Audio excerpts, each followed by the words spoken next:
या देवी सर्वभूतेषु शक्तिरूपेण संस्थिता नमस्तस्यै नमस्तस्यै नमस्तस्यै नमो नमः। या देवी सर्वभूतेषु मातृरूपेण संस्थिता नमस्तस्यै नमस्तस्यै नमस्तस्यै नमो नमः। या देवी सर्वभूतेषु मीरारूपेण संस्थिता नमस्तस्यै नमस्तस्यै नमस्तस्यै नमो नमः। પૂજ્ય માં ભગવતી, પૂજ્ય શ્રી અરવિંદ, આદરણીય વસંતભાઈ, મીનાબેન અને સાવિત્રી મિશનની યુવા ટીમના આપ સર્વે સદસ્યો, વડીલો, મિત્રો, ભગવાન શ્રી કૃષ્ણએ સ્વયં પ્રગટ થઈને નવા યુગના સર્જનને માટે અને કળયુગને સમાપ્ત કરવાને માટે સાવિત્રીના આ પ્રગટ થયેલા દર્શનને વરદાન તરીકે પ્રગટ કરવા આદેશ આપ્યો. આ એક યુગ સાયકલની પરંપરામાં ઉમેરાયેલું નવું દિશામાન છે. માતાજી એ સ્વયં રાધાનું સ્વરૂપ છે અને રાધા તરીકે માતાજીનું શ્રી અરવિંદે કૃષ્ણ સ્વરૂપે આવાહન કર્યું છે અને જે આવાહનના જવાબ રૂપે પેરિસમાં જન્મેલા એક વિદેશી સન્નારી પોતાની ભર યુવાનીમાં મોનાલિઝા જેવું સૌંદર્ય હોવા છતાં જીવનના કોઈ બીજા ક્ષેત્રને પોતાના કાર્યક્ષેત્ર તરીકે પ્રગટ કર્યા વિના, પસંદ કર્યા વિના ભારતની આધ્યાત્મિકતાને સમર્પિત થઈને પેરિસની વિદેશની ધરતી પરથી પોંડિચેરી પધાર્યા. આ યુગની આ એક સર્વશ્રેષ્ઠ ઘટના છે. મિશન કયું સોંપ્યું શ્રી અરવિંદે? તે કે સનાતન ધર્મને પ્રગટ કરવું. ભારતની સંસ્કૃતિ આર્ય સંસ્કૃતિ છે. આર્ય પ્રજા એ જગતની સર્વશ્રેષ્ઠ પ્રતિભા સંપન્ન પ્રજા છે. અનાદિકાળથી ચાલી આવતી આ વૈદિક સંસ્કૃતિના જ્યોતિર્ધર એ આપણી આર્ય સંસ્કૃતિમાં જન્મ્યા અને પ્રગટ થયા.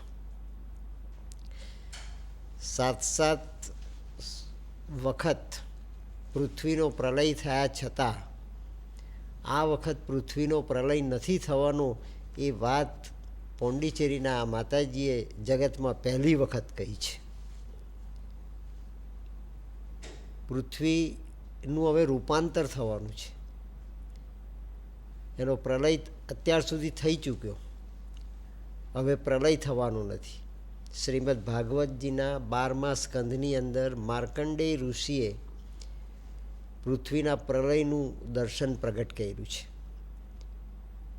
અને વડના ઝાડના પાંદડા ઉપર સૂતેલા બાલમુકુંદ એ જ એકમાત્ર શ્રેષ્ઠ અવસ્થા માર્કંડેય ઋષિએ શ્રીમદ ભાગવતમાં બતાવી છે. માનવીનું મૃત્યુ થાય છે એ માનવીના દેખાતા બાહ્ય જીવનનો અંત છે એવું આપણે માની લીધું. પૃથ્વીનો પ્રલય થાય છે એ પૃથ્વીનો અંત છે એમ આપણે માની લીધું. વાસ્તવિકતામાં પરમાત્માની આ લીલા છે. ભગવાને પ્રગટ કરેલું આ જીવન, એમાં એણે પિંડની જ્યોમેટ્રી પ્રગટ કરી છે. આપણા પિંડનું એક વિજ્ઞાન છે. આપણા દેહના સ્વરૂપનું એક ચોક્કસ પ્રકારનું સ્થિતિ અને ગતિને પ્રગટ કરતું વિજ્ઞાન છે.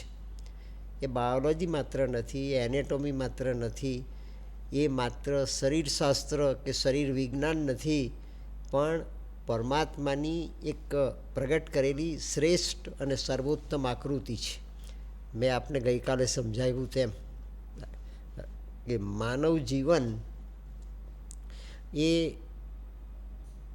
પરમાત્માનું માઇક્રોકોઝમ છે. અણુરોર અણ્યાન મહતો મહ્યાન એમ વેદાંત દર્શનમાં કહેવામાં આવ્યું. પરમાત્મા કોણ? અણુથી પણ સૂક્ષ્મ અને વિરાટથી પણ વિરાટ. કૃષ્ણ અવતારમાં શ્રીમદ ભગવદ્ ગીતા 5000 વર્ષ પહેલાં ભગવાન શ્રી કૃષ્ણે કુરુક્ષેત્રના મેદાન પર પ્રગટ કરી, જ્યાં આ વિજ્ઞાનનું મોટામાં મોટું વેદાંતનું સત્ય એને પ્રગટ કરી બતાવ્યું. 11મા અધ્યાયમાં એણે અર્જુનને વિરાટ સ્વરૂપે દર્શન આપ્યા. વિશ્વરૂપ દર્શન એ ગીતાજીનું સેન્ટર છે. શ્રી અરવિંદે એક ગ્રંથ લખ્યો છે, એસેઝ ઓન ધી ગીતા. ભગવાન કૃષ્ણએ ગીતા શ્રી અરવિંદને હાથોહાથ આપી. મેં આપને કહ્યું તેમ ક્યાંય આપણે ગેરસમજ કરવાની નહીં કે કૃષ્ણએ કોઈ ગીતાજીનું પુસ્તક શ્રી અરવિંદના હાથમાં આપ્યું. ગીતાજીનો મર્મ, ગીતાજીનું વિજ્ઞાન, ગીતાજીનું પરમ સત્ય, ભગવાન શ્રી કૃષ્ણ પૂર્ણ પુરુષોત્તમ પરમાત્માના અવતારની મોટામાં મોટી ઉપલબ્ધિ એ ભગવાન શ્રી કૃષ્ણએ શ્રી અરવિંદને અર્પણ કરી વરદાન તરીકે. હવે તું શરૂ કર, મારા આદેશ પ્રમાણે તારે અહીંથી શરૂઆત કરવાની છે. મારે શું કરવાનું? શ્રી અરવિંદે પ્રશ્ન પૂછ્યો છે. મેં તો ભારતની સ્વતંત્રતાને માટે આ યોગ કર્યો, સાધના કરી, આ પ્રવૃત્તિ કરી. સત્યાગ્રહની ચળવળમાં ગાંધીજી તો પાછળથી આવ્યા. સત્યાગ્રહની ચળવળનું સ્વરૂપ એ પાછળથી પ્રગટ થયું. શરૂઆતમાં કોંગ્રેસના શરૂઆતના વર્ષોમાં બિપિનચંદ્ર પાલ, લોકમાન્ય તિલક સાહેબ, બાળ ગંગાધર તિલક તરીકે આપણે જાણીએ છીએ. સ્વતંત્રતા મારો જન્મસિદ્ધ અધિકાર છે. શ્રી અરવિંદે આ સંકલ્પને ઇંગ્લેન્ડના નિવાસ દરમિયાન આત્મસાત કરેલો.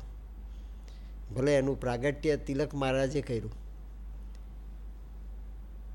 કોંગ્રેસની સ્થાપના પહેલાં શ્રી અરવિંદ જ્યારે ઇંગ્લેન્ડમાં ભણતા ત્યારે એમણે મિજલિસ નામની એક યુવા વિદ્યાર્થીઓનું ગ્રુપ બનાવેલું અને તે વિદ્યાર્થીઓના ગ્રુપની અંદર ભારતની સ્વતંત્રતાને માટેની વિચારધારા પ્રગટ કરવામાં આવેલી,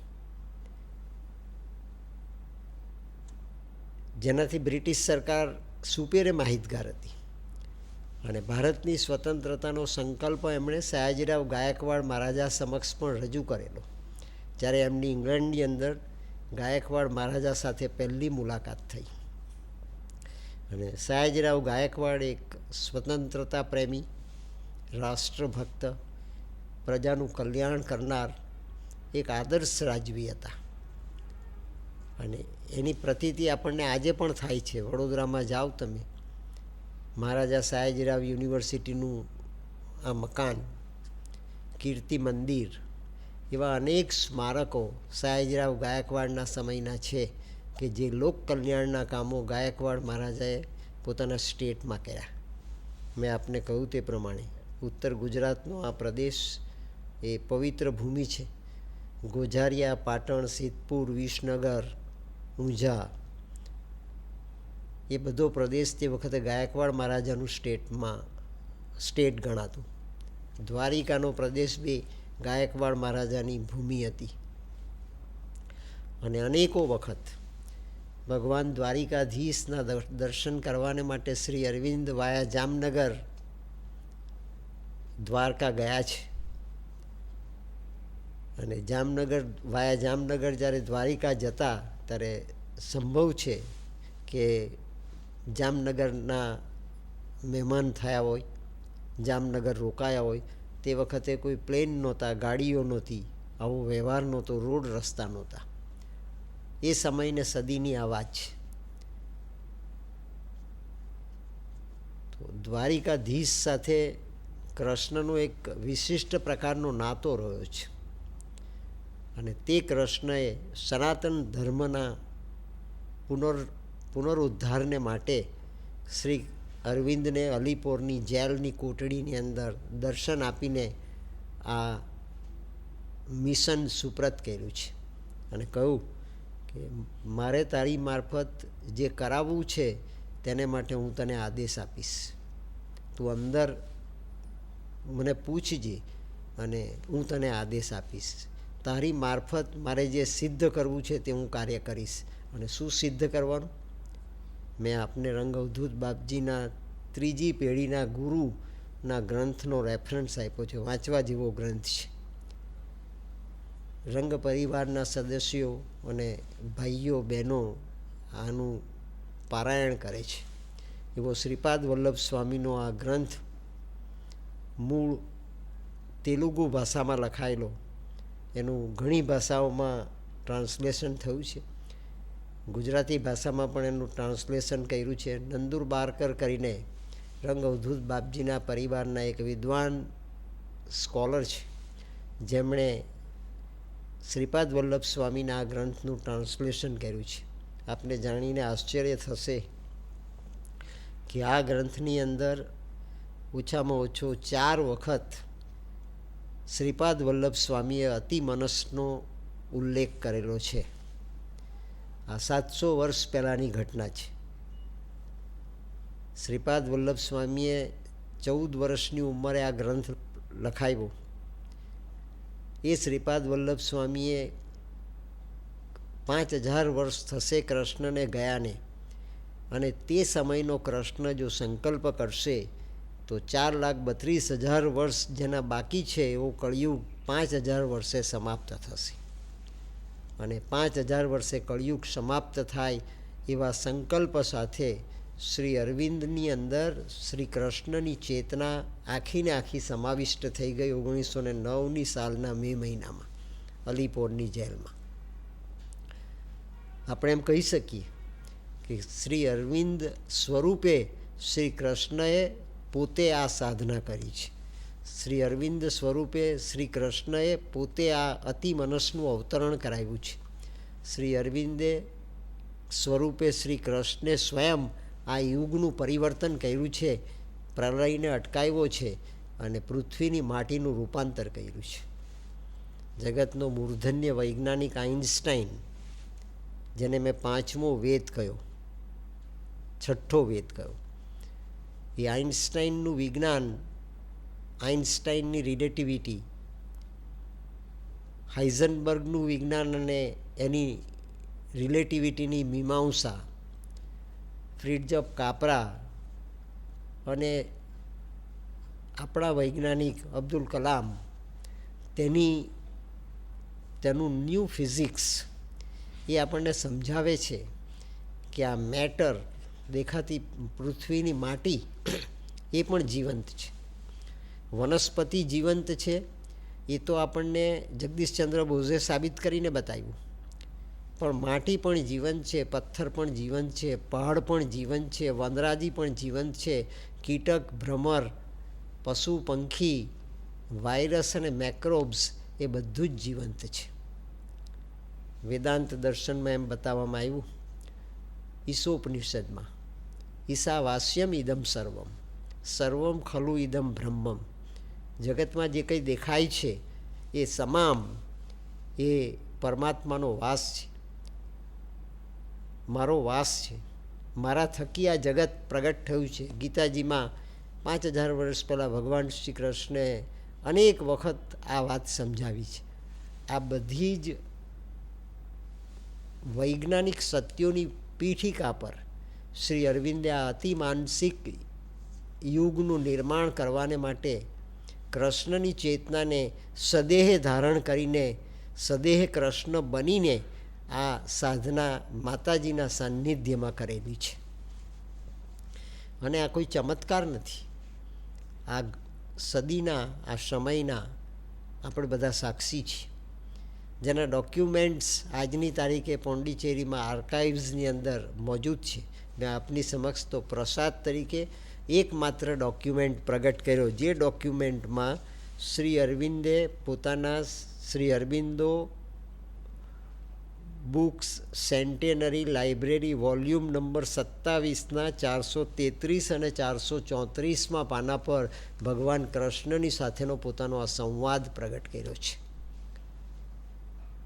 ભગવાન કૃષ્ણની સાથે સંવાદ કર્યો અને કૃષ્ણએ શ્રી અરવિંદનું સ્વરૂપ ધારણ કરીને શ્રી અરવિંદમાં સ્થિર થયા અને એમને પોંડિચેરી જવાને માટેનો આદેશ આપ્યો. શ્રી અરવિંદે પૂછ્યું છે, અત્યારે હું જેલમાં છું, બ્રિટિશ સરકાર આવતીકાલે મને દેશ નિકાલે યા તો ફાંસીની સજા કરે. અને શ્રી અરવિંદ કરતાં ICSની પરીક્ષામાં જે વિદ્યાર્થીના 2 માર્ક ઓછા હતા, શ્રી અરવિંદે ઈરાદાપૂર્વક ICSની ડિગ્રી સ્વીકારી નહીં. ICSની ડિગ્રી સ્વયં પોતે સ્વેચ્છાએ છોડી દીધી. ICS બનીને મારે બ્રિટિશ સરકારની ગુલામીની જંજીરોને ભારત માતાના પગમાં અને હાથમાં મજબૂત કરવી નથી. ICS થાય એટલે કલેક્ટર બને, કમિશનર બને, કોઈ ગવર્મેન્ટના મોટા હોદ્દેદાર બને, બ્રિટિશ સરકારના શાસનનો અમલ કરે. તો મારે એ કામ કરવું નથી, કારણ કે મિજલિસની સંસ્થા દ્વારા, મિજલિસના યુનિયન દ્વારા, મિજલિસના ગ્રુપ દ્વારા શ્રી અરવિંદનો પાયાનો જે ઉદ્દેશ હતો તે ઉદ્દેશ તો ભારતની સ્વતંત્રતાનો હતો. ભગવાન શ્રી કૃષ્ણએ શ્રી અરવિંદને કહ્યું, ભારતની સ્વતંત્રતા માટે મેં બીજી વ્યક્તિને નિમી દીધી છે. સ્વતંત્ર થયેલું ભારત આવતીકાલે જગતગુરુ થાય, ભારત આધ્યાત્મિકતાથી જગતની ઉપર જ્ઞાન, વિજ્ઞાન અને આત્મવિજ્ઞાનથી શાસન કરે એવું ભારત તારે બનાવવાનું છે. એ તારું મિશન છે. સ્વતંત્રતા ભારતની આવશે એને માટે મેં બીજી વ્યક્તિને નિમણૂક કરી દીધી છે, જે મહાત્મા ગાંધીજીનો નિર્દેશ છે. સંકલ્પ તારો સ્વતંત્રતાનો સિદ્ધ થશે, એના અહેસાસ અને અણસાર તને મળી જશે.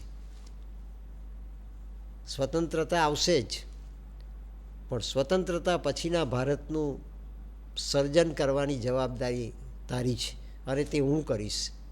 તારે માત્ર મારા આદેશનું પાલન કરવાનું અને તે થકી આ સનાતન ધર્મ, વૈદિક ધર્મ, આર્ય સંસ્કૃતિનો આ શાશ્વત ધર્મ એ જગતની આવતીકાલની રિયાલિટી બનશે, વાસ્તવિકતા બનશે. હું જેલમાં છું, આ બધું હું ક્યારે કરીશ? તો કે તેની તું ચિંતા નહીં કરીશ, તને હું મુક્ત કરી દઈશ. જ્યાં ગીતાજીનું સત્ય સુપેરે પ્રગટ થઈ ગયું, સર્વધર્માન પરિત્યજ્ય મામેકમ શરણમ વ્રજ અહમ ત્વામ સર્વ પાપેભ્યો મોક્ષયિષ્યામિ મા શુચા. બધા જ ધર્મોનો તું ત્યાગ કર અર્જુન. એમાં ઇસ્લામ, જૈન ધર્મ, બુદ્ધ ધર્મ, આ ધર્મ, તે ધર્મ એવો અર્થ નથી એનો. મનના સંકલ્પ વિકલ્પોનો તું ત્યાગ કરી દે. આ સાચું, આ જૂઠું, આ ખરું, આ ખોટું, એનો ત્યાગ કરી દે. મનની આ કન્ડિશનિંગની અવસ્થાનો તું ત્યાગ કરી દે અને માત્ર ને માત્ર આ યુદ્ધ કરવાને માટે પ્રવૃત્ત થા, મને સમર્પિત થઈને.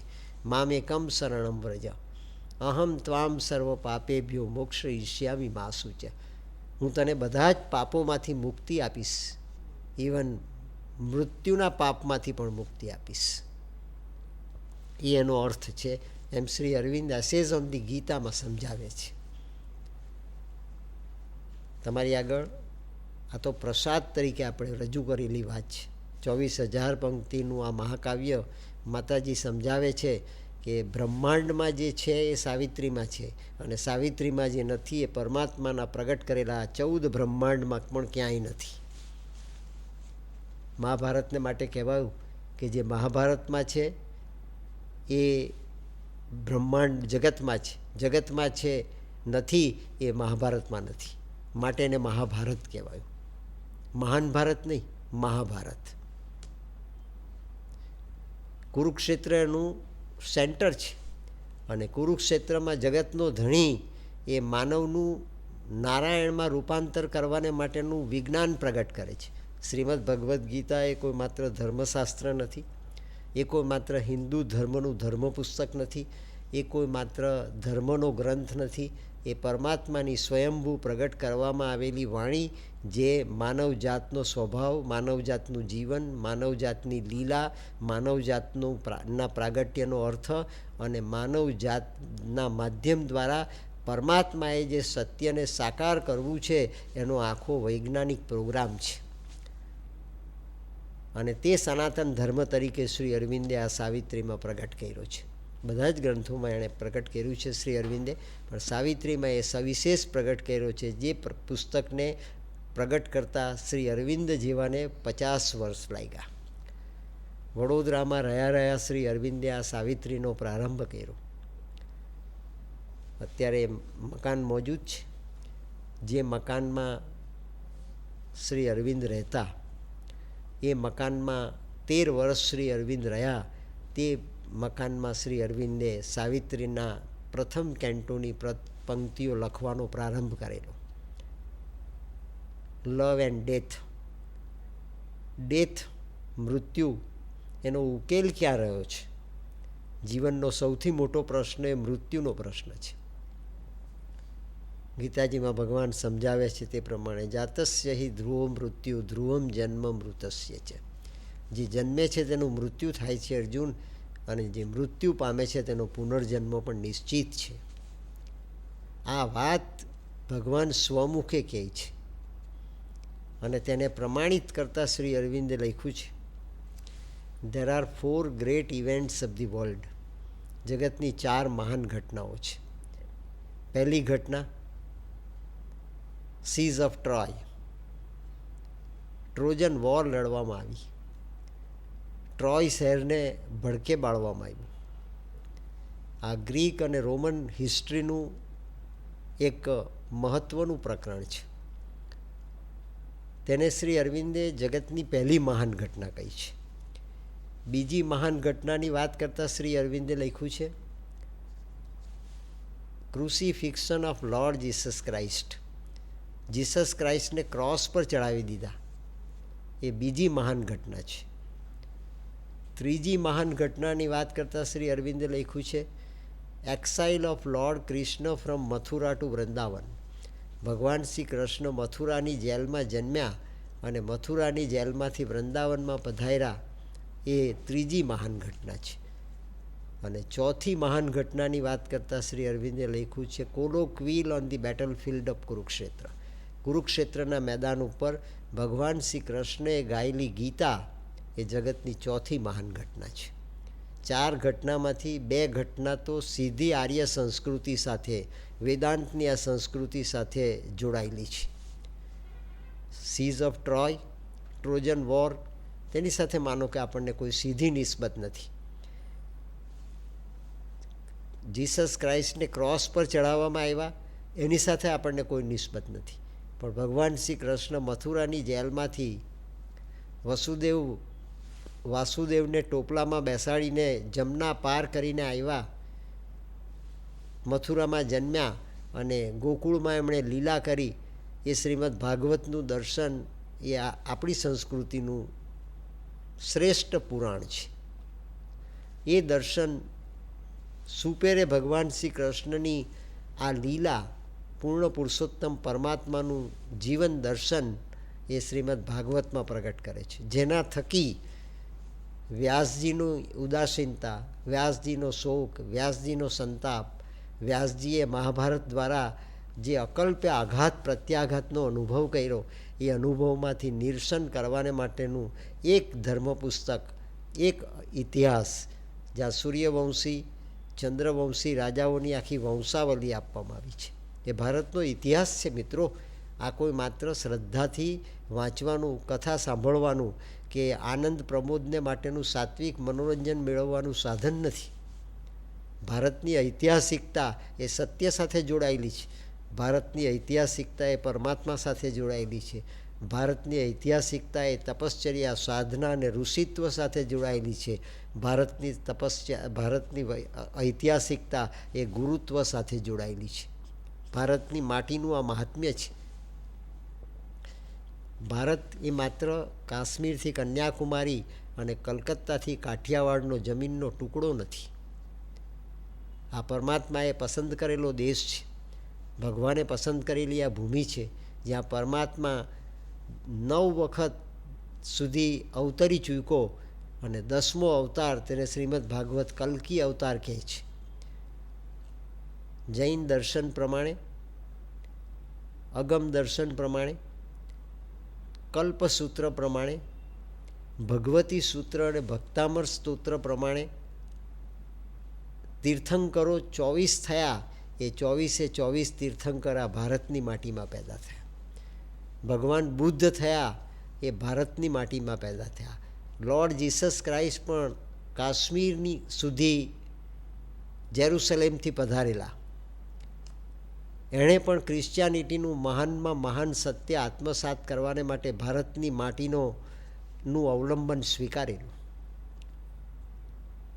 ઇસ્લામના કેટલાય શ્રેષ્ઠ સંતો, ઇસ્લામના કેટલાય શ્રેષ્ઠ પીર, ઇસ્લામના કેટલાય શ્રેષ્ઠ મૌલવીઓ અને કવિ રસખાન, ઇકબાલ જેવા ચુસ્ત ઇસ્લામના હિમાયતીઓ જેણે પણ ભગવાનની કૃષ્ણની લીલાને આત્મસાત કરીને એનો સ્વીકાર કરેલો છે, એ જગતનું મોટામાં મોટું સત્ય છે. આ દેશ ધર્મને માટે ક્યાંય કોઈની સાથે લડ્યો નથી. આ દેશે કોઈનું ધર્મ પરિવર્તન કરવાને માટે જેહાદ કરી નથી. આ દેશે કોઈ ધર્મયુદ્ધ, પશ્ચિમના જગતમાં ક્રુઝેડ્સ થયા એવા કોઈ ધર્મયુદ્ધ કર્યા નથી. ભારતની આધ્યાત્મિકતા એ સાત્વિકતા અને સહનશીલતાના પાયા ઉપર રચાયેલી છે અને તેને પુનઃ પ્રગટ કરવાને માટે પરમાત્માએ પોતે શ્રી અરવિંદ સ્વરૂપે જે લીલા કરી એ લીલાનું દર્શન શ્રી અરવિંદે આ સાવિત્રીમાં યોગ તરીકે પ્રગટ કર્યું છે. યોગ એ સર્વશ્રેષ્ઠ લીલા છે, મનોરંજનને માટેની નથી. ભગવાન કૃષ્ણએ કરેલી લીલા એ પણ કૃષ્ણનો યોગ જ છે. પૂર્ણ પુરુષોત્તમ પરમાત્મા 16 કળાનો અવતાર, એણે કરેલું લીલા વલ્લભાચાર્યજી જેમ પુષ્ટિ દર્શનમાં સમજાવે છે, બ્રહ્મ સત્યમ જગત લીલા, જેનો શ્રી અરવિંદ સ્વીકાર કરે છે. બ્રહ્મ સત્યમ જગત મિથ્યા, તેનો શ્રી અરવિંદ સ્વીકાર કરતા નથી. પરમાત્મા તો સત્ય છે જ, પણ જગત બી સત્ય છે. પરમાત્માએ સર્જેલી આ સૃષ્ટિ પણ સત્ય છે. સંસારનો ત્યાગ કરવાની જરૂર નથી. સંસારમાંથી સંન્યાસ લઈને, ભગવા કપડાં પહેરીને, હિમાલયની કંદરામાં બેસીને તપશ્ચર્યા કરવાની જરૂર નથી. સંસારને સાધનાની પીઠિકા બનાવવાની, સંસારને સાધનાને માટેનું આવાહન કરવાને માટેની ભૂમિ બનાવવાની, સંસારના અનુભવોને યોગીની અવસ્થામાં જીવીને સંસાર યોગ પ્રગટ કરવાનો, એ વિજ્ઞાન માત્ર ને માત્ર ભારતની આર્ય સંસ્કૃતિમાં પ્રમાણિત કરવામાં આવ્યું છે. ભગવાન મેળવવાને માટે પતિ, પત્ની, પરિવાર, જવાબદારી, આજીવિકા, જ્ઞાન છોડવાની જરૂર નથી. એની સર્વોત્તમ અવસ્થા પ્રાપ્ત કરીને જીવતા જીવતા સંસારમાં રહીને આ સાધના કરવાની છે. એ યોગ શ્રી અરવિંદે પૂર્ણ યોગ તરીકે પ્રગટ કર્યો. એ યોગ ભગવાન શ્રી કૃષ્ણએ શ્રી અરવિંદ બનીને પ્રગટ કર્યો અને તેને માટે રાધાનું આવાહન કર્યું. માતાજી પેરિસના છે, પેરિસમાં જન્મ્યા. 12 વર્ષની ઉંમરે મધરને પેરિસની ભૂમિ પર, લક્ઝમબર્ગ પાર્કની સામે પેરિસમાં સ્વર્ગ જેવો શહેર છે, જેની માટી પણ એટલી જ પવિત્ર છે પશ્ચિમના જગતમાં. એ પેરિસની ધરતી પર તમે ઉપરથી જાઓ પ્લેનમાં અને પ્લેન પેરિસના એરપોર્ટ પર ઉતરવાની તૈયારી કરે ત્યારે પેરિસનું જે દર્શન થાય એ દર્શન તમને સ્વર્ગનો અનુભવ કરાવે. એના સેન્ટરની અંદર લક્ઝમબર્ગ પાર્કની સામે માતાજીનું નિવાસ સ્થાન છે. ચેરીનું ઝાડ છે એમના કમ્પાઉન્ડમાં. એ ચેરીના ઝાડની નીચે 12 વર્ષની ઉંમરે મધર મેલા આલ્ફાન્સો એમનું નામ, એ પોતાની એક આરામ ખુરશીમાં બેઠા છે અને 12 વર્ષની ઉંમરે ગીતાજીનો ફ્રેન્ચ ભાષામાં અનુવાદ વાંચે છે ફ્રેન્ચ ભાષામાં શ્રીમદ ભગવદ્ ગીતાનો. કોઈ સાધુએ આ પુસ્તક મધરને આપેલું. એ પુસ્તક વાંચતા વાંચતા એમને સમાધિની અવસ્થા થઈ ગઈ અને સમાધિની અવસ્થામાં એમને પેરિસની ધરતી ઉપર એમના જ મકાનમાં ચેરીના ઝાડની નીચે ભગવાન કૃષ્ણનો 12 વર્ષની ઉંમરે 1890ની સાલમાં સાક્ષાત્કાર થયો. વાર્તા નથી, ઇતિહાસ છે. ભગવાન કૃષ્ણના દર્શન કરીને મધરે પોતાની ડાયરીમાં લખ્યું છે, 12 વર્ષની નાની દીકરીએ, he is my Lord Krishna, my die is cast with him. આ ભગવાન શ્રી કૃષ્ણ છે, મારી ડાય, મારું જીવન આમની સાથે જોડાયેલું છે. અને 1 સેકન્ડને માટે કૃષ્ણના દર્શન થાય માતાજીને 1890ની સાલમાં, અને 1 સેકન્ડને માટે શ્રી અરવિંદના દર્શન થાય. અને તે માતાજીનું શ્રી અરવિંદે સૂક્ષ્મ રીતે આવાહન કર્યું. કોઈ તાર, ટપાલ, ટેલિફોન, સંદેશો મોકલીને નહીં. પોંડિચેરીમાં 10ની સાલમાં શ્રી અરવિંદ કૃષ્ણના આદેશ પ્રમાણે ચંદ્રનગર થઈને કલકત્તાથી સ્ટીમરમાં પોંડિચેરી પહોંચ્યા. ભગવાન કૃષ્ણએ આદેશ આપ્યો. શ્રી અરવિંદ ભાગીને પોંડિચેરી ગયા નથી, બ્રિટિશ સરકારથી ગભરાઈને પોંડિચેરી ગયા નથી. અલીપોરના કેસની અંદર એમના કરતાં 2 માર્ક ઓછા હતા એ વ્યક્તિને બ્રિટિશ સરકારે બદ ઇરાદાથી જજ બનાવ્યા. અને જે જજની કોર્ટની અંદર શ્રી અરવિંદનો આ બોમ્બ કેસ ચલાવવામાં આવ્યો, બ્રિટિશ સરકારની મનીષા એ પ્રકારની હતી કે શ્રી અરવિંદને આકરામાં આકરી સજા થાય અને આ અંગ્રેજ જજ શ્રી અરવિંદને આકરામાં આકરી સજા કરે, કારણ કે બેની વચ્ચે કેમ્બ્રિજમાં અને ICSમાં સ્પર્ધા થતી હતી. એટલે એ સ્પર્ધાને આધાર બનાવીને એને જજ બનાવવામાં આવ્યા લોર્ડ બીચક્રોફ્ટને. લોર્ડ બીચક્રોફ્ટની અદાલતમાં સેશન્સ કોર્ટની અંદર કેસ ચાલે છે શ્રી અરવિંદનો. શ્રી અરવિંદને પૂછવામાં આવ્યું કે મિસ્ટર ઘોષ, ઇઝ ઇટ અ ડાયનેમાઇટ?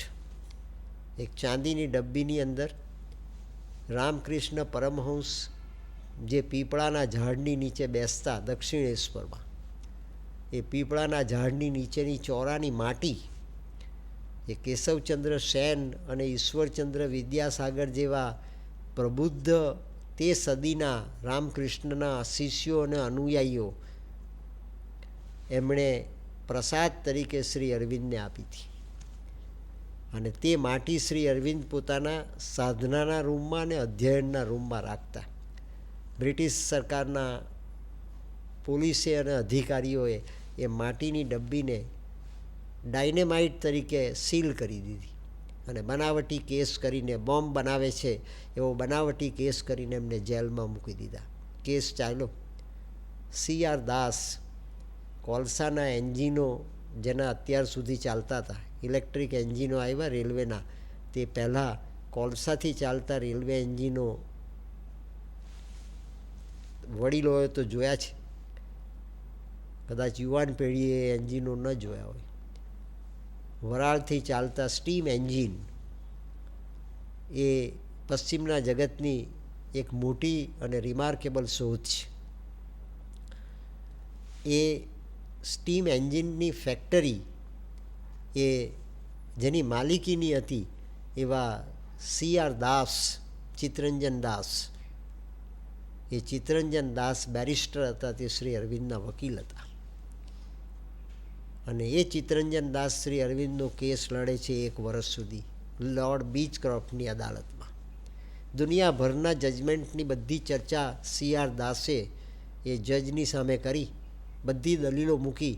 દેશને પ્રેમ કરવો એ ગુનો નથી, પરદેશી શાસનની સામે ક્રાંતિ કરવી એ રાજદ્રોહ નથી, પરદેશી શાસનને પાસેથી સ્વતંત્રતા આંચકી લેવી એ કોઈ કાયદાકીય અપરાધ નથી. એવી દુનિયાની અદાલતોના દ્રષ્ટાંતો લઈને તે વખતે બ્રિટિશ સરકારનું રાજ એ અડધી દુનિયા પર હતું. અને એમ કહેવાતું હતું કે બ્રિટિશ સરકારનો સૂર્ય ક્યાંય આથમતો જ નથી. જો એ ઇંગ્લેન્ડમાં આથમે તો અમેરિકામાં ઉગે, અને અમેરિકામાં આથમે તો ઓસ્ટ્રેલિયામાં ઉગે, ઓસ્ટ્રેલિયામાં આથમે તો હિન્દુસ્તાનમાં ઉગે. પણ બ્રિટિશ શાસન જ્યાં છે તે દેશની અંદર સૂર્ય આથમતો નથી. એ બ્રિટિશ સરકારની સામે શ્રી અરવિંદે સ્વતંત્રતા મેળવવાને માટે આ યાત્રા કરી છે, જેને આ સાવિત્રીના ગ્રંથમાં પિલગ્રીમ શબ્દ વાપરો છે. ભારતની સ્વતંત્રતા શ્રી અરવિંદના પુણ્ય થકી આવેલી છે, શ્રી અરવિંદના સંકલ્પ થકી આવેલી છે. અને શ્રી અરવિંદના એ સંકલ્પને જગતનો ધણી એણે પોતે સેન્કશન આપી છે 1909ની સાલમાં. ત્યારે 1947ની 15મી ઓગસ્ટે ભારતને શ્રી અરવિંદના જન્મદિવસે આ સ્વતંત્રતા પ્રાપ્ત થયેલી છે. આપણને એનું મૂલ્ય સમજાતું નથી. આજે પણ આપણે સ્વતંત્રતાનું મૂલ્ય સમજી શક્યા નથી. અબ્રાહમ લિંકનની લોકશાહી આપણે પરદેશની પ્રજા પાસેથી ઉછીની લીધી, અને ઉછીની લીધેલી એ લોકશાહી government of the people, for the people, by the people, એમાં આપણે પીપલનો અર્થ નથી સમજ્યા, લોકનો અર્થ નથી સમજ્યા. અને મૂલ્યવાન એવી સ્વતંત્રતાને માટે કેટલી વ્યક્તિઓએ પોતાના બલિદાન આપ્યા છે, કયા કયા પ્રકારના બલિદાન આપ્યા છે તેનો ઇતિહાસ આપણે ભૂલી ગયા.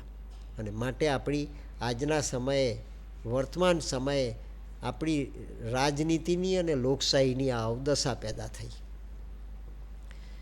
જે જાગૃતિથી શ્રી અરવિંદે આ સંકલ્પ કર્યો, મજલિસમાંથી શરૂઆત કરી અને અલીપોરની જેલમાં ભગવાન કૃષ્ણને પ્રશ્ન પૂછ્યો ને એની સાથે સંવાદ કર્યો, ત્યાં સુધી શ્રી અરવિંદના મનમાં ભારતની સ્વતંત્રતા એ પોતાના જીવનનો પ્રમુખ ઉદ્દેશ છે એવો અનુભવ કર્યો. કૃષ્ણએ જ્યારે રસ્તો બતાવ્યો કે મેં તને બીજા કાર્ય માટે પસંદ કર્યો છે, ત્યારે શ્રી અરવિંદે એ સ્વીકારીને એમનો આદેશ સ્વીકાર્યો. તે પછી કોર્ટે જજમેન્ટ આપ્યું. લોર્ડ બીચક્રોફ્ટની અદાલતમાં કેસ ચાલ્યો. બેરિસ્ટર ચિત્તરંજન દાસે ખૂબ દલીલો કરી, અને એ દલીલને અંતે નોર્ટન કરીને પબ્લિક પ્રોસિક્યુટર હતા, એણે બી ખૂબ પ્રભાવક દલીલો કરી. અને એમ એક તબક્કે લાગતું કે શ્રી અરવિંદને આકરામાં આકરી સજા થશે. તે વખતે શ્રી અરવિંદને અલીપોરની જેલમાં જે રૂમ મોજૂદ છે કલકત્તાની બાજુમાં, તે વખતે અલીપોર એ કલકત્તાનું પરું હતું, આજે એ કલકત્તા કોર્પોરેશનમાં જ છે, પણ એ જેલને યથાવત રાખવામાં આવી છે. બંગાળની અંદર જ્યોતિર બસુની ગવર્મેન્ટ એણે મોટા ભાગના સમય સુધી રાજ કર્યું. કમ્યુનિસ્ટ ગવર્મેન્ટ, સામ્યવાદી સરકાર, જે ભગવાનમાં માનતી નથી, ગીતામાં માનતી નથી, ધર્મમાં માનતી નથી, આરાધના, ઉપાસના, તપ કે સાધનામાં માનતી નથી, એવી સામ્યવાદી સરકાર બંગાળમાં રાજ કરતી હતી. એ બંગાળમાં રાજ કરતી એ જ્યોતિ બસુની સરકારે શ્રી અરવિંદની આ જેલની કોટડીને રાષ્ટ્રીય સ્મારક બનાવ્યું છે. મિત્રો, આ ઇન્ડિયા છે, આ હિન્દુસ્તાન છે. આ દેશમાં કોઈ નાસ્તિક નથી, આ દેશમાં કોઈ અંધશ્રદ્ધાળુ નથી, આ દેશમાં કોઈ નાદાન નથી, આ દેશમાં કોઈ મૂર્ખ નથી. આ દેશની પ્રજાના લોહીની અંદર આ સંસ્કૃતિની પ્રજ્ઞા અને પ્રતિભા બિરાજમાન છે. જે દેશની માટીએ ગાંધી આપ્યા, સરદાર આપ્યા, રામન આપ્યા, અબ્દુલ કલામ આપ્યા, નાર્લીકર આપ્યા, ટાગોર આપ્યા, જે દેશમાં ભગવાને 10 વખત અવતાર લીધો અને 24 તીર્થંકર જે દેશમાં થયા, એ માટીને આપણે પીછાણવી જોઈએ. ત્યાંથી શ્રી અરવિંદે આ સાવિત્રીના ગ્રંથનો પ્રારંભ કર્યો છે. નિર્જીવ માટી નથી. આ બધા છેડા હું તમારી પાસે એટલા માટે સાંકળું છું કે ક્રાઇસિસ છે, આપણે જે પ્રલયની ક્રાઇસિસનો અનુભવ કરી રહ્યા છે, આખી પૃથ્વી ઉપર માનવજાત આજે ભયંકર મુસીબતમાં છે. જે મુસીબત એણે આજ દિન સુધી ફર્સ્ટ વર્લ્ડ વોરમાં, સેકન્ડ વર્લ્ડ વોરમાં, કુરુક્ષેત્રના યુદ્ધોમાં, પાણીપતના યુદ્ધોમાં, કે અત્યાર સુધી થયેલા ધર્મયુદ્ધોમાં કે Mohammad ગિઝની, Sabuddin ઘોરી, Alexander the great, એની ચઢાઈઓના સમયમાં પણ જે દુર્દશા અને જે દુઃખ વેદના અનુભવી નથી એ વેદના આપણે 2020 અને 2021ની સાલમાં અનુભવી રહ્યા છીએ. તેમાં આપણો શું ધર્મ છે, આપણી શું તૈયારી છે, આપણે શું કરવું જોઈએ એ આપણો ઉદ્દેશ છે. અને તે આપણે કરી શકીએ એવી આપણી હેસિયત છે. આપણી પાસે ઇલેક્ટ્રોનિક્સ મીડિયા છે, આપણી પાસે સાયન્સના ઉપકરણો છે, આપણી પાસે વિજ્ઞાનનું ટ્રાન્સપોર્ટેશન એન્ડ ટ્રાન્સફોર્મેશનનું જ્ઞાન છે, આપણી પાસે વિજ્ઞાનની લેબોરેટરીમાં સિદ્ધ થઈ ગયેલા સત્યો છે. અને એનો ઉપયોગ અને ઉપભોગ કરનાર આપણે માત્ર આહાર, નિંદ્રા, ભય અને મૈથુનની અંદર રાચવાનું નથી, પણ આપણે આવતીકાલને પૃથ્વીની માટીને મધર અને શ્રી અરબિંદોએ જે દિવ્ય બનાવવાને માટે અને લોર્ડ જીસસ ક્રાઇસ્ટ જે ન કરી શક્યા કિંગડમ ઓફ ગોડને પૃથ્વીને પાટલે નીચે ઉતારવાનો પ્રયોગ લોર્ડ જીસસ ક્રાઇસ્ટનો સંકલ્પ હતો પણ એ ન કરી શક્યા. અને કૃષ્ણએ પણ નરમાંથી નારાયણ બનાવવાને માટેનો સંકલ્પ, અર્જુનને નારાયણ બનાવવાને માટેનો સંકલ્પ એ પરિપૂર્ણ ન થયો. એ જ કૃષ્ણએ 1909ની સાલમાં શ્રી અરવિંદ બનીને આ સંકલ્પ કરીને કળિયુગને સમાપ્ત કર્યો છે. શ્રી અરવિંદે લખ્યું છે આ ગ્રંથની અંદર, આપણે જોઈશું આગળ. રાજા અશ્વપતિની સાધનામાં શ્રી અરવિંદ લખે છે, he broke in to another time and space. Raja Ashwapati બીજા સમયમાં અને બીજી સ્પેસની અંદર પહોંચી ગયો. સમય બીજો કયો? ઘડિયાળના કાંટા ફરે છે એ જ સમય. આઇન્સ્ટાઈને જેને પોતાની રિલેટિવિટીમાં લખ્યું E is equal to mc². માસ અને વેલોસિટીનું વિજ્ઞાન, મેટર અને સ્પિરિટનું વિજ્ઞાન, મેટર અને એનર્જીનું વિજ્ઞાન એ આઇન્સ્ટાઈનની રિલેટિવિટી છે. ભારતના આધ્યાત્મનું વિજ્ઞાન એની ઉપરનું વિજ્ઞાન છે. જે વિજ્ઞાનને શ્રી અરવિંદે સાયકિક સાયન્સ કહ્યું છે, સાયન્સ ઓફ કોન્શિયસનેસ. આ પંચમહાભૂતનું પિંજરું એ જેનાથી જીવંત છે, જે રિમોટ કંટ્રોલ વગર પણ જીવે છે. સવાર થાય છે અને આપણે ઉઠીએ છીએ, આંખ ખોલીએ છીએ અને જગત જોઈએ છીએ. ક્યાંય કોઈ વાયરના કે કોઈ કેબલના કનેક્શન વગર આપણને જગતનું અને સૃષ્ટિનો અનુભવ થાય છે. આપણી જ્ઞાનેન્દ્રિય અને કર્મેન્દ્રિય રોજ કામ કરે છે. મેં આપને કહ્યું તે પ્રમાણે આ જ્યોમેટ્રી, ભૂમિતિ એ આપણા બોડીની જે ગતિવિધિ છે એનું અવગાહન કરે છે. એ આપણને સમજાતું નથી. એવો આ દુર્લભ માટીનો દેહ પરમાત્માએ આપણને આ સાધના કરવાને માટે આપ્યો છે. અને તેની તમારા સમાજે તૈયારી કરી છે. કડવા પાટીદાર સમાજે એ માતાજીને કોલ આપ્યો છે, ઉમિયા માતાને, કે અમે તૈયાર છીએ, માં અમે તૈયાર છીએ. માણસ ભગવાનનું શું કામ કરી શકે? પરમાત્મા જેણે માનવને પોતાના સર્જન તરીકે પ્રગટ કર્યો એ ભગવાનને શું મદદ કરી શકે? તો આ બીજી ગોવર્ધન લીલા છે ભગવાન કૃષ્ણની. પહેલી ગોવર્ધન લીલા શ્રીમદ ભાગવતની છે, જ્યાં ગોવર્ધન પર્વતને ટચલી આંગળીએ ભગવાને ઉંચક્યો. આ બીજી ગોવર્ધન લીલા છે. આ માટીના ટુકડાને પરમાત્મા સ્વર્ગ બનાવવા માગે છે. આ માટીના ટુકડાને સ્વર્ગમાં રૂપાંતરિત કરવા માગે છે. અને સ્વર્ગ એટલે શું?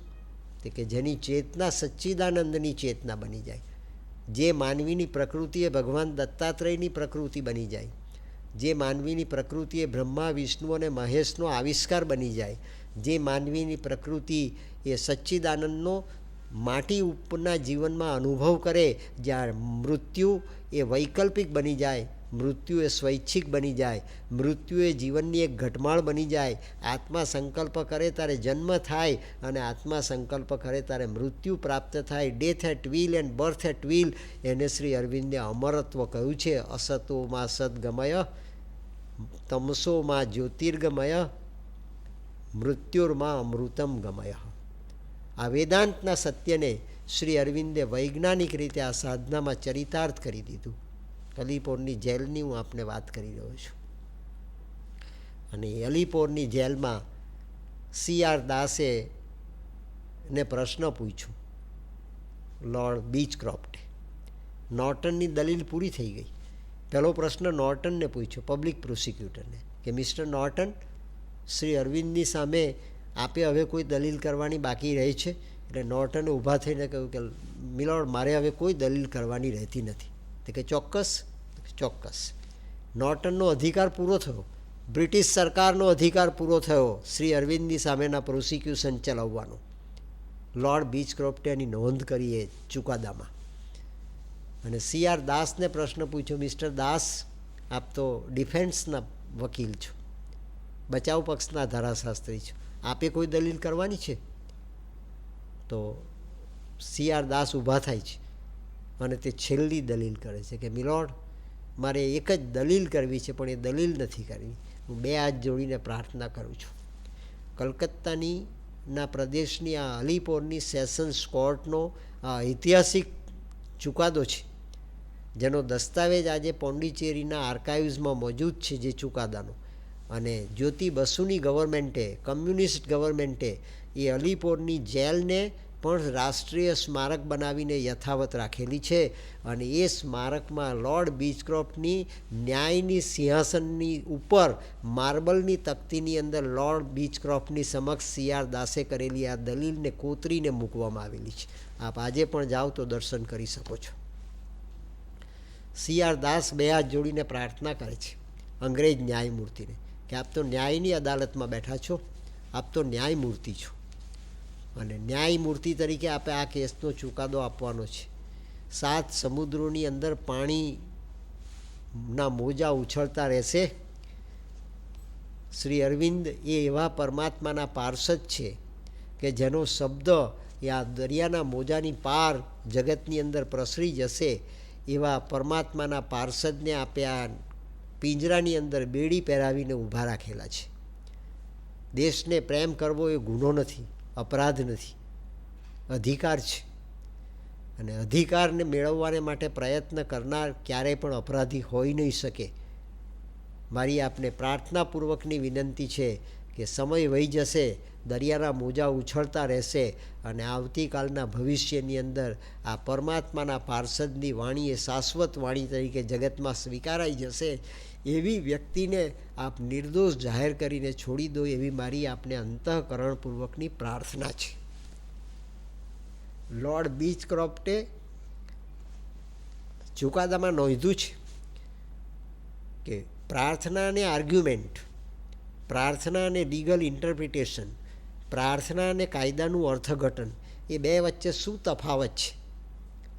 આટલો વિદ્વાન બેરિસ્ટર બારેટ લો એ જે પ્રયાસ કરે છે અને પ્રાર્થના કરે છે એ ક્યાંય ખોટી ન હોઈ શકે, અસત્ય ન હોઈ શકે.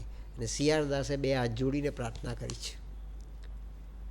અને એ પ્રાર્થનાને સ્વીકારીને આ દલીલ ત્યાં માર્બલની તકતી ઉપર જ્યોતિ બસુની કમ્યુનિસ્ટ ગવર્મેન્ટે સ્મારક તરીકે મૂકેલી છે. એ આ દેશ છે મિત્રો. અને તે વખતે શ્રી અરવિંદ લખે છે કે મને નોર્ટનની અંદર, CR દાસની અંદર, ત્યાં જેલના, ત્યાં ઊભા કોર્ટના રૂમની અંદર બેઠેલા જુદા જુદા સમાજના પ્રતિનિધિઓની અંદર, પોલીસ ઓથોરિટીની અંદર ભગવાન વાસુદેવનો સાક્ષાત્કાર થયો. સર્વવ્યાપક વાસુદેવનો મને સાક્ષાત્કાર થયો. કાકા સાહેબ કાલેલકર, પંડિત સાતવળેકરજી, ડૉક્ટર રાધાકૃષ્ણન, વિનોબા ભાવે, આલ્ડસ હક્સલે જેવા દુનિયાના મૂર્ધન્ય મહામાનવો, સ્વામી વિવેકાનંદ, એ બધાએ ગીતાજી ઉપર ભાષ્યો લખ્યા છે. અને ગીતાજી પર લખેલા ભાષ્યોમાં ગીતાજીની એક અનુભૂતિને સર્વશ્રેષ્ઠ અનુભૂતિ કહી છે. અને તે સર્વશ્રેષ્ઠ અનુભૂતિ ગીતાજીની તે શ્લોક શ્રી અરવિંદે પોતાના ગીતાના આ મીમાંસા ઉપર, એસેઝ ઓન ધી ગીતામાં પણ લખ્યો છે. યોમામ પશ્યતિ સર્વત્ર સર્વમ ચ મયી પશ્યતિ તસ્યાહમ ન પ્રણશ્યામી સચ મે ન પ્રણશ્યતિ. અર્જુન, જે બધામાં મને જુએ છે અને મને બધામાં જુએ છે, એનાથી હું ક્યારેય અપ્રત્યક્ષ અદૃશ્ય થતો જ નથી. હું સર્વજ્ઞ, સર્વશક્તિમાન, સર્વવ્યાપક છું. આત્મસાત થઈ શકે એવી મારી આ વેલોસિટી, આત્મસાત થઈ શકે એવી મારી આ ડિવિનિટી, આત્મસાત થઈ શકે એવું મારું પૂર્ણ પુરુષોત્તમ પરમાત્માનું સ્વરૂપ એ કે એક વ્યક્તિને માટે અવેલેબલ છે. હું પાપીને પણ મળું છું, પુણ્યશાળીને પણ મળું છું, તપસ્વીને પણ મળું છું, સંસારીને પણ મળું છું, ડાકુ લૂંટારૂને પણ મળું છું, બાળકને પણ મળું છું અને મહાનમાં મહાન માનવીને પણ મળી શકું છું, પણ એ મારા સંકલ્પથી મળું છું. ગીતાજીની આ અનુભૂતિને સર્વશ્રેષ્ઠ અનુભૂતિ કહેવામાં આવી. મિત્રો, શ્રી અરવિંદે સર્વશ્રેષ્ઠ ગીતાજીની અનુભૂતિનો પ્રત્યક્ષ રીતે 1909ની સાલમાં અનુભવ કરેલો છે. જેને આખી ગીતાજી આત્મસાત થઈ ગઈ તેણે પ્રગટ કરેલું આ દર્શન છે, એણે પ્રગટ કરેલો આ યોગ છે, એણે પ્રગટ કરેલું આ પરમોચ્ચ સત્ય છે, જે આવતીકાલે જગતની અંદર ભારતને જગતગુરુ બનાવી દેશે. જગત આને માટે વલખે છે, કોઈ જગ્યાએ એને કિનારો નથી મળતો. મિત્રો, આપણી નવી પેઢીએ આના પર રિસર્ચ કરવાની છે. નવી પેઢીએ આ સેલ્યુલર ટ્રાન્સફોર્મેશનના પ્રયોગને વૈજ્ઞાનિક પ્રયોગ તરીકે પ્રગટ કરવાનો છે.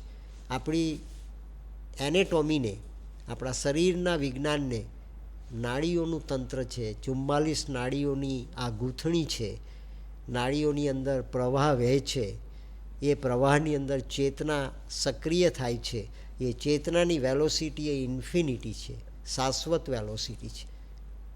1,86,000 માઇલ પર સેકન્ડની ગતિ પ્રકાશની છે. આત્માના પ્રકાશની ગતિ એ શાશ્વત ગતિ છે, જે નવી રિલેટિવિટી શ્રી અરવિંદે પ્રકટ કરી છે. E is equal to mc² એ આઇન્સ્ટાઈનની રિલેટિવિટી અને E is equal to infinity એ શ્રી અરવિંદની વેલોસિટી. એ આ વિજ્ઞાન આ 7મા વેદની અંદર શ્રી અરવિંદે પ્રગટ કર્યું છે. માટે શ્રી અરવિંદે લખ્યું છે આમાં, he broke in to another time and space. બ્રહ્માંડનું સર્જન પરમાત્માએ કર્યું છે જે હેતુથી, તે હેતુથી આ ગ્રંથનો પ્રારંભ થાય છે. અને શ્રી અરવિંદની અનુભૂતિ કઈ? તો કે શ્રી અરવિંદની અનુભૂતિ તે છે કે ગીતાજીના આ સર્વશ્રેષ્ઠ અનુભૂતિને શ્રી અરવિંદે 1909ની સાલમાં આ સાધનાનો પોંડિચેરીમાં પ્રારંભ કર્યો તે પહેલાં કરેલો અનુભવ છે. એ અનુભવજન્ય સત્ય શ્રી અરવિંદે અનુભવ્યું અલીપોરની જેલમાં, અનેક લોર્ડ બીચક્રોફ્ટની કોર્ટમાં. એનો અનુભવ એ સર્વશ્રેષ્ઠ અનુભવ આજે પણ જ્યોતિર્બસુની ગવર્મેન્ટે એ તકતી મારીને પ્રમાણભૂત કરીને મૂકેલો છે. મિત્રો, આપ એને જોઈ શકો છો. એટલા કોન્ક્રીટ પુરાવાઓની વચ્ચે આપણે આ સાધનાનો પ્રારંભ કરી રહ્યા છે. ધર્મસભામાં ભાઈ હિતેશભાઈએ પ્રગટ કરેલું આ આવતીકાલના વેદાંતની શ્રુતિનું દર્શન એ એમને ખબર નથી, સમાજને પણ ખબર નથી. એને આપણે આત્મસાત કરવાનું છે કે માં અમે તૈયાર છીએ. અને આપણે માતાજીને કે જે ગત જન્મની રાધા હતી એ રાધાનું શ્રી અરવિંદે આ યોગને માટે આવાહન કરીને ભારતની માટીમાં એને બોલાવ્યા. એનો પરિચય આપણે આવતીકાલે આપીશું. 2 મિનિટનું ધ્યાન કરીને આજનો સત્સંગ સમાપ્ત કરીએ.